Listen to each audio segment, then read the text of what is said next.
neither do I even care. I worry, is it really something else out there?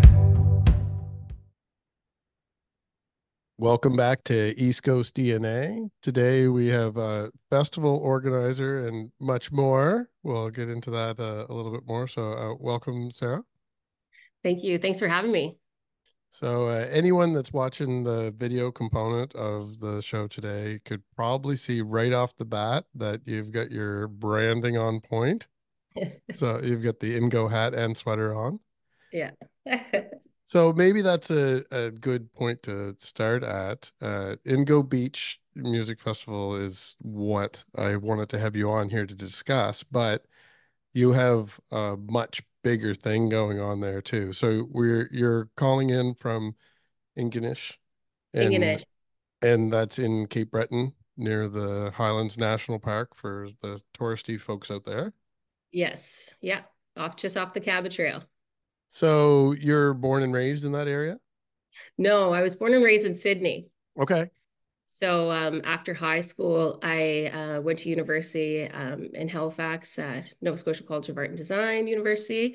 And after I graduated, I was in Toronto for 5 years, Victoria for 6 years, Toronto for 5 years, and then I moved to Ingonish in 2022. And was the purpose of moving there because of the smaller population? Because that's kind of what I'm digging at here too, is that you set up shop in a very small population area, but Mhm. you're running a bunch of things out of that area successfully.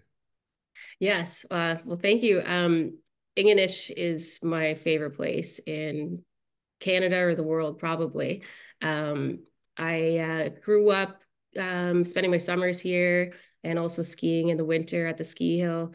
And every time my father has a place here. So during the pandemic, when everything shut down, I just drove straight from Toronto to Ingonish and I worked remotely for a few months. And every time I left Ingonish, I just never want to leave.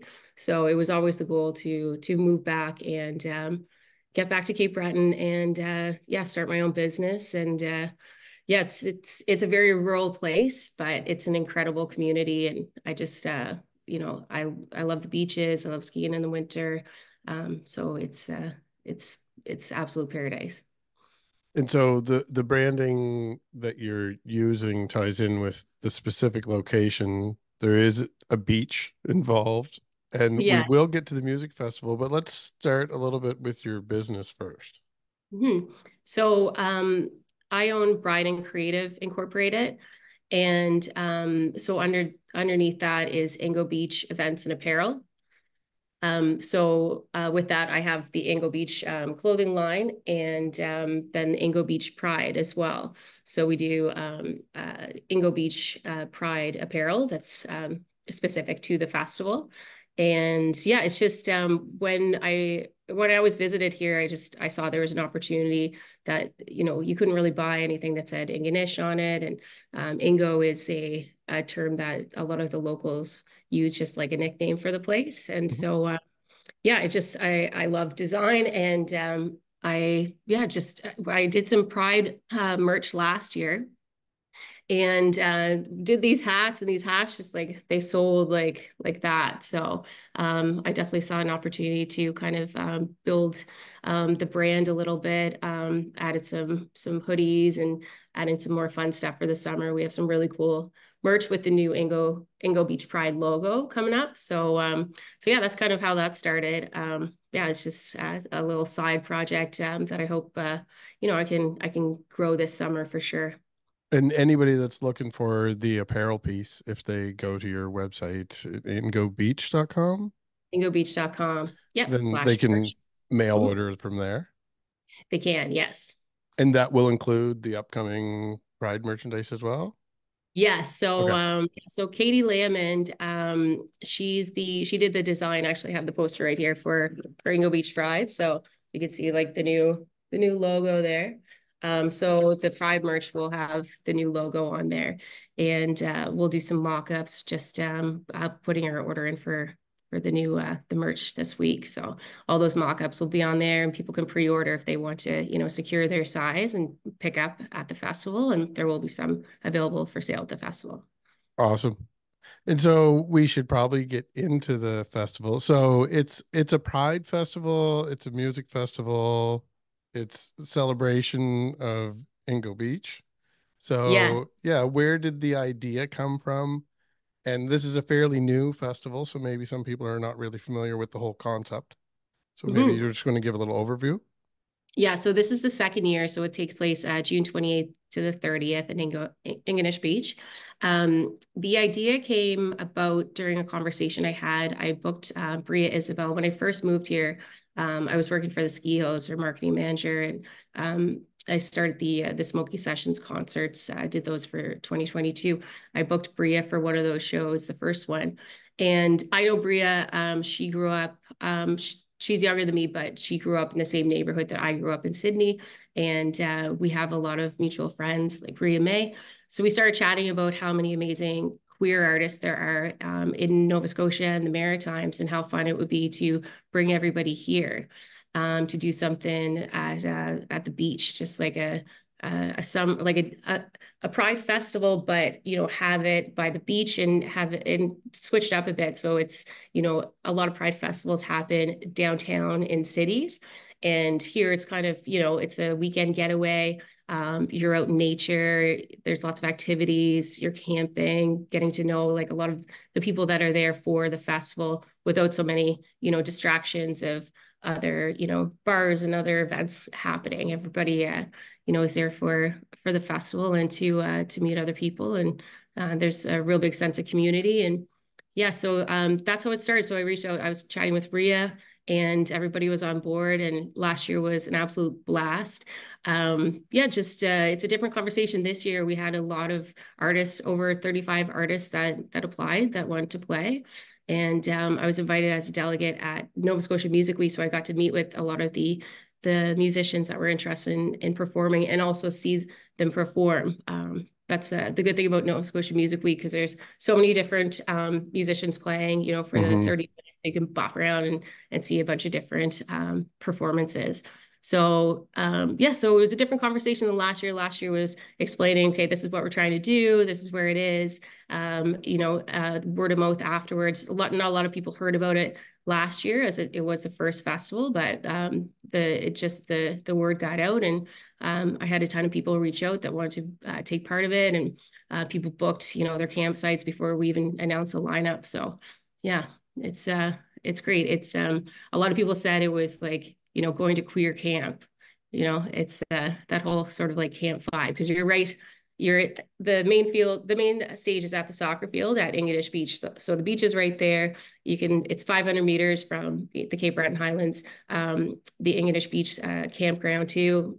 The Celtic Lodge is, on that peninsula too. So it's a pretty neat spot. It's absolutely stunning. So. And I know it's a beautiful spot, and I've only heard positive things about the first year's event.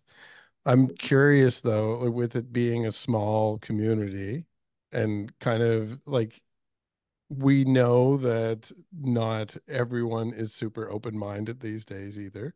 So Mhm. has that not been an issue at all? Like the community's been pretty supportive of you having that. Like you're going into your second year, so nobody's trying to stop you anyway. So it sounds like there's been support.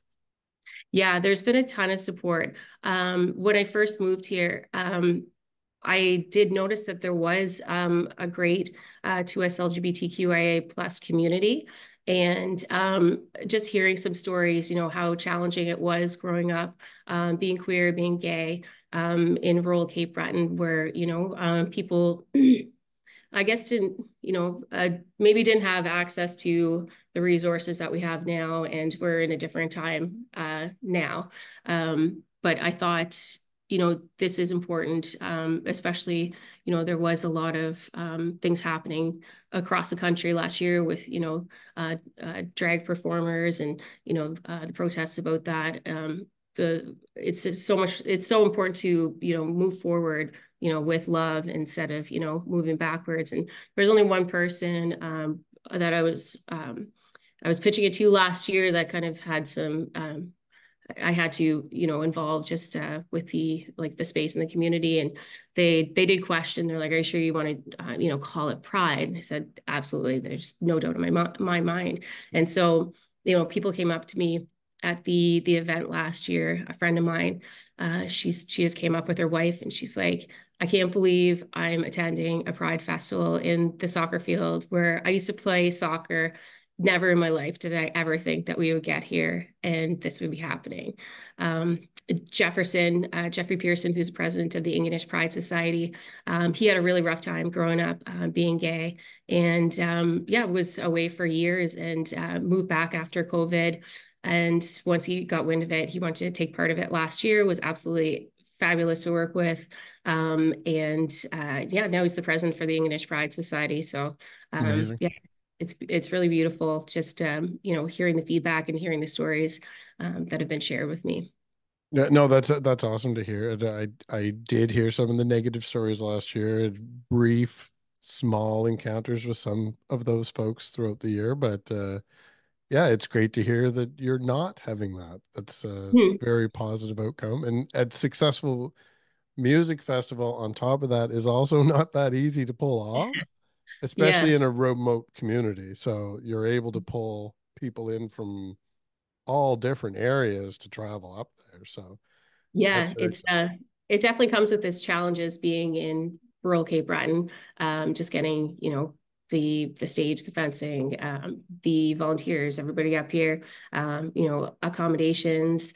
There's only a certain amount of accommodations, but we're looking at adding some buses, and I encourage people, if anybody's having issues trying to find accommodations, please just reach out directly, because I am aware of some other spots, like some camping spots, some camping pods, some other accommodations that might not be listed if they just search it online.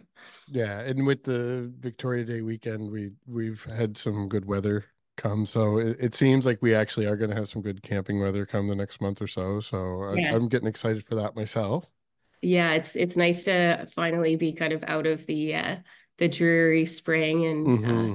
summer's just around the corner. So And so the festival grounds themselves that you, yeah, I haven't not been to the first year, so I'm not 100% sure. And I know that from year to year, festivals will change their layout a little bit, but you have multiple stages, like you kind of move things around through the day.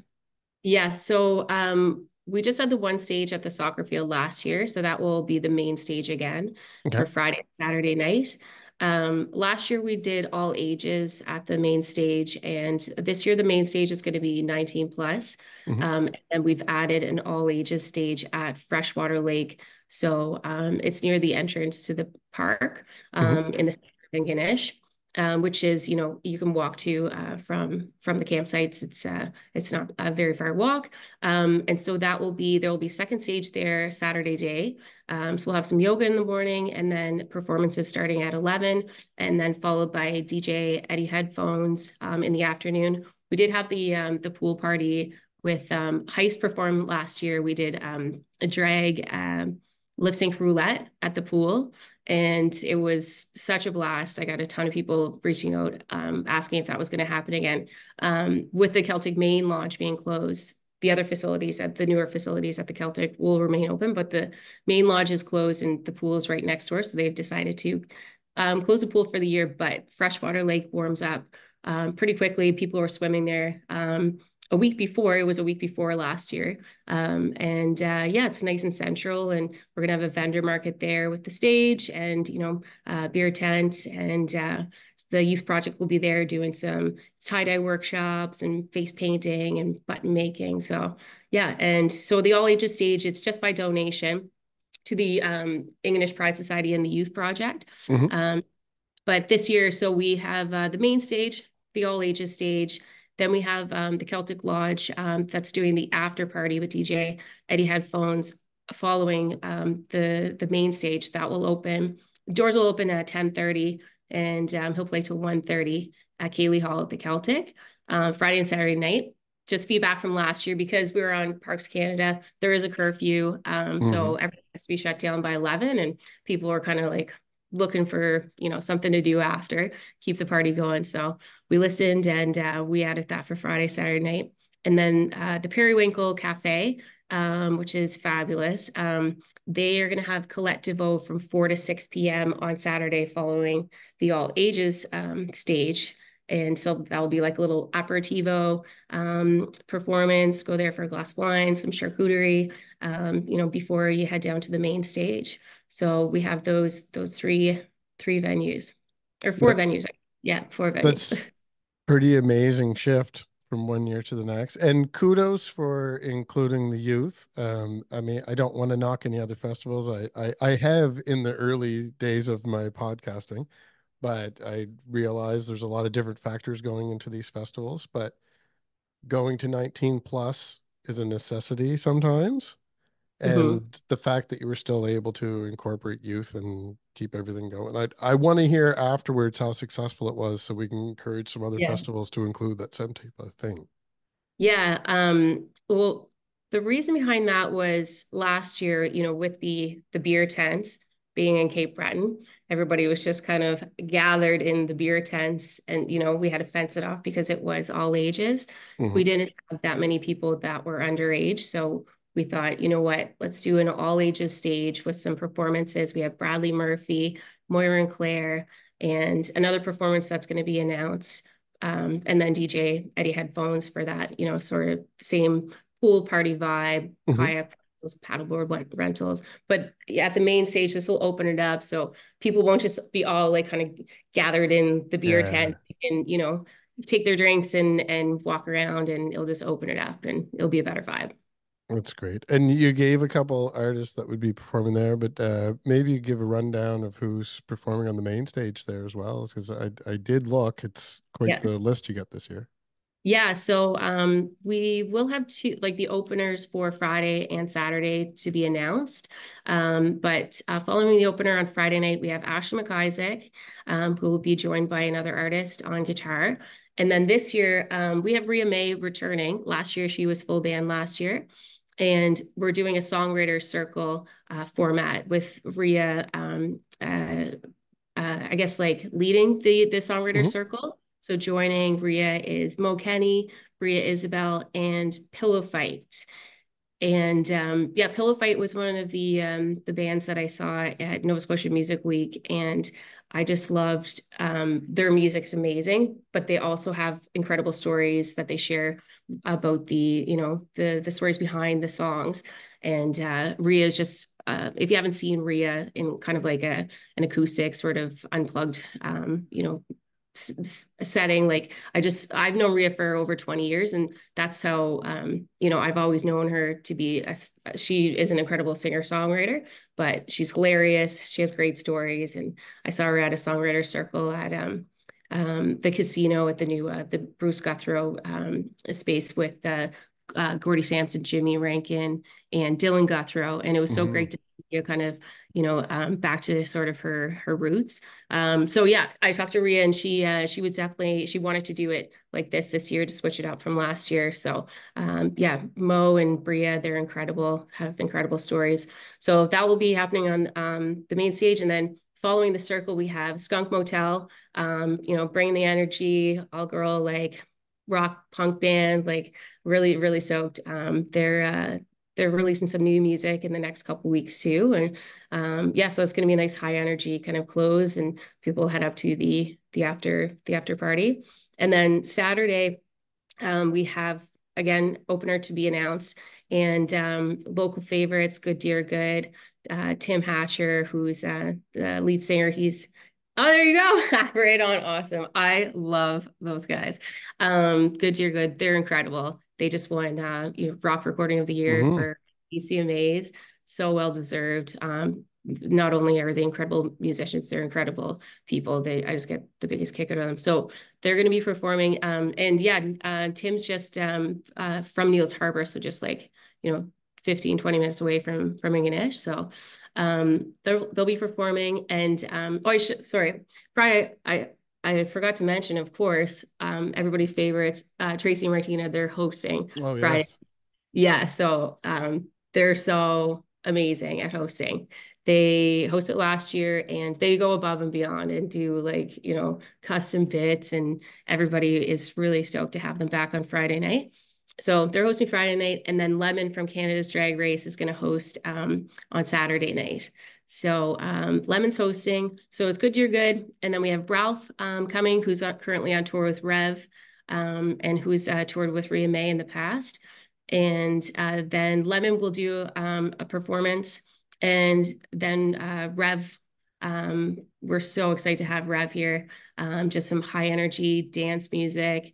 And Lemon's going to join Rêve for their song Tongue. So it sounds like the Friday night you're gonna have like a slow build with some acoustic and stories, which is an awesome environment for being outdoors and the whole camping thing to get everyone settled. Yes, and then exactly. Saturday really ramp it up and have a high energy night for everybody. Exactly. Yep, that's the whole idea. Yeah. Amazing. Yeah. So where should people go as they're watching this episode and realizing they need to go buy tickets? You can go, there's a link at ingobeach.com. Perfect. Tickets are for sale on ShowPass, so showpass.com/INGObeach Pride. But ingobeach.com is, easier to remember. There's a link right on there, and the lineup and schedules on there too, contact information. So yeah, reach out with any questions, and we'll be adding some more information, kind of what to expect, what to bring, add some maps and information about the vendors that will be there and our sponsors, and yeah.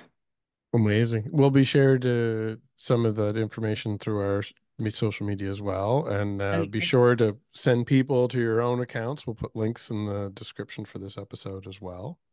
I'm curious now, for anyone that's in the whole tourism mindset, if anybody's traveling through that area in the next couple of months, is there any type of brick and mortar storefront to get merchandise, or is it strictly mail order through the year? That is, I don't have that answer right now. There is a building down at the beach that Parks rebuilt. So there will be some like a retail store in there, but it hasn't been confirmed who's going to be in there. Sure. So there is a possibility that there will be some INGObeach merch there, but everybody can just reach out and pick up the order if that doesn't happen. But yeah, to be determined on that. Perfect. And so before I let you go, the weekend of the festival, it also happens to be when a lot of people are graduating, like for the younger people anyway. So it's I heard last weekend of June? Last weekend of June. Yeah. So it falls on the long weekend. Awesome. So a great way to kick off the summer for everyone out there. And I hope to be up there myself. So hopefully I see you and some of these viewers. We get to see everybody soon. Yes, yeah, we're super, super stoked. We can't wait to have everybody back, and some new people come to the area and see the festival, and the lineup's going to be amazing. The energy was absolutely incredible last year. Everybody says the same thing. It's like, I've never been to a festival where everybody was just so courteous, and it was just, they're in the best mood. And, even, people that had a few drinks, they were like, where's the garbage can? Everybody was just so respectful. So, nice. Yeah, it's, we're really excited. Well, I'm hoping for good vibes to continue this year and for years to come. Thank you. And we'll play off with one of the artists from this amazing stellar lineup. And for anyone that's new to East Coast DNA watching this, I'm going to do my best to get a couple of these artists on here for some interviews as well. And assuming that I make it up for the actual event, hopefully we have some coverage on our social media channels and maybe a couple live clips there too. That'd be awesome. All right. Well, thanks again for your time. And like I said, I hope to see you soon. Okay. Thank you so much, Darcy. Bye. Bye.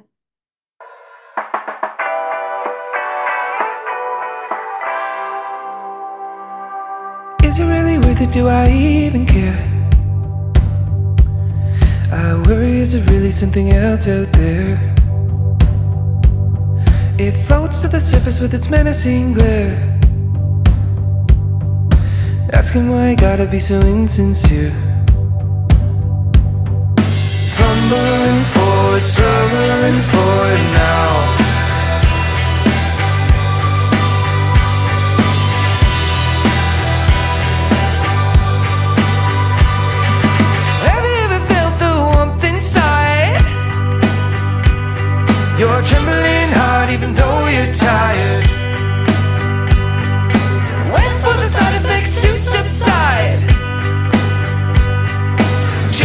pretty with your rearrange.